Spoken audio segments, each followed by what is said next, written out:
All right, let's dive in. Today we're talking about a really special film from 1997 called Ma vie en rose, which translates to My Life in Pink. You know, this is one of those movies that was so far ahead of its time, and honestly, its message hits just as hard today, and it all starts with this one simple, powerful sentence. That right there, that line is the soul of this entire movie. It comes from our main character, Ludovic, and it just perfectly captures this absolute certainty about who she is. And that simple, profound idea, well, that's what kicks off the whole story. So, what's the big deal? Why do we call this film a landmark? To really get why it was so revolutionary, we've got to break down what this movie is all about at its core. Okay, so the film is all about this 7-year-old kid, Ludovic. Now, Ludovic was assigned male at birth, but from the get-go, she knows, I mean knows, with that kind of certainty only a kid can have, that she's a girl. The whole movie is about her trying to live that truth in a world that just isn't quite ready for it. All right, let's get the quick facts out of the way. It's directed by Alain Berliner. It came out in 1997, and it's in French. And get this, it's only 89 minutes long, but trust me, it packs an unbelievable emotional punch in that short time. So, genre-wise, it's a drama, but with these amazing fantasy elements mixed in. And the setting, it's this picture-perfect French suburb. That perfect setting is what makes the community's rejection later on feel so much more shocking. And, you know, while this isn't a true story about one specific kid, it's absolutely a reflection of the very real things that transgender kids and their families go through. And this is where we get to what I think is the most magical part of the film. It's how we get to see inside Ludovic's head, into her inner world, a world that's just bursting with pink. Yeah, the title really says it all. Ma vie en rose, my life in pink. And we're not just talking about a color here. Pink is a symbol for Ludovic's perfect, idealized world. It's this magical place where she can just be herself, the girl she knows she is, with absolutely no judgment, no conflict, just joy. In that contrast, that's the real heart of the movie's conflict. You've got these two worlds crashing into each other.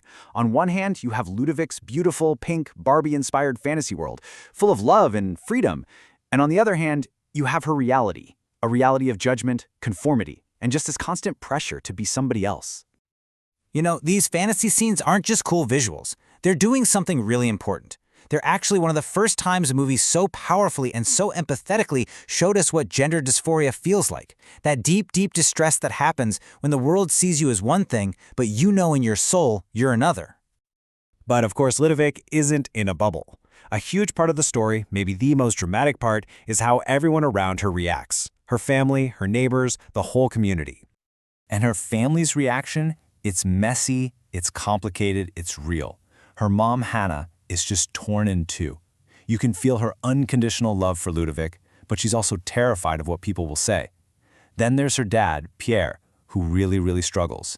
He's kind of the embodiment of all that societal pressure. And the siblings, well, they're mostly just confused, but every now and then, you get these quiet little moments where you see they kind of get it. So, with all this conflict swirling around, what's the film's takeaway? It basically says the answer isn't to force someone to be something they're not. The only way through is with real, genuine acceptance. And that only comes from two things: love and trying your best to understand. Okay, so let's zoom out a bit. Why are we still talking about a film that's decades old? Well, that's because its cultural legacy is just huge. For starters, people loved it then, and they still love it now.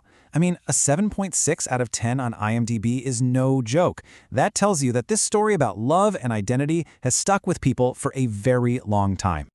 And it wasn't just regular folks. Critics went nuts for it. It won a Golden Globe for Best Foreign Language Film. It was Belgium's pick for the Oscars. But here's the kicker. It also kicked up a ton of controversy. And honestly, that controversy is just as important as the awards, because it shows you how many buttons this movie was pushing back then. And that really gets to the heart of why this film is so important. Think about it. 1997, a mainstream movie that treated a child's gender identity with this much seriousness, this much empathy, that was basically unheard of. It was so far ahead of its time. So at the end of the day, Ma vie en rose wasn't just a good movie, it was a true trailblazer. It literally created a new way to show an internal struggle on screen using those amazing fantasy scenes.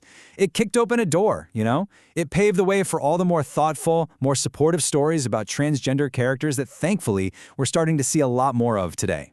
And that brings me to one last thought. The The real power of a story like this is that it puts you right in Ludovic's shoes. It makes you feel what she's feeling. So it kind of leaves us with a big question to chew on, doesn't it?